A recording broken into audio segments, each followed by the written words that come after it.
Gue udah tahu teorinya, Hmm. tetapi ketika jalanin, ada banyak hal yang berbeda, dan hal yang berbeda itu adalah emotional attachment. Jadi ketika misalnya kita kerja sama orang lain gitu ya, Ya. mungkin kalau kita kerja, ya udah kerja aja. Mau gimana pun, ya udah nanti hilang tadi pecat dan lain-lain, tapi emotional attachment sama produk itu tuh nggak ada.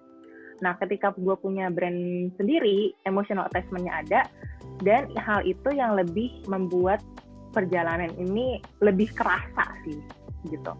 Jadi, biarpun misalnya gue udah tahu nih, oke, teorinya seperti ini, digital marketing seperti ini, budgeting seperti ini, gitu ya.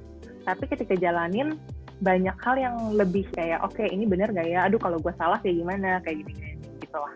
Tapi dari segi hal surprising dan lain-lain, nggak ada sih. Gue misalnya, satu hal yang gue pelajarin, gue dan lo tahu, bisnis itu naik turun, nggak akan pernah flat gitu kan. Tapi ketika jalanin, maksudnya kita semua tahu bisnis itu naik turun, tapi grafiknya akan naik secara keseluruhan, tapi di tengah-tengah pasti ada turun, naik lagi, turun lagi. Ini adalah teori yang gue udah tahu dari dulu. Tapi ketika gue jalanin, misalnya, ketika bulan-bulan dimana misalnya hari-hari dimana turun, gue pasti langsung kayak, anjir, kenapa turun ya? Terus langsung stres sendiri gitu. Padahal secara teori gue tahu nih, logika gue tahu, oke, emang bisnis tuh normal aja seperti itu. Naik turun, dan itu sebuah hal yang normal. Dan dengan pandemi seperti ini, justru ini udah suatu hal yang patut kita syukuri gitu loh.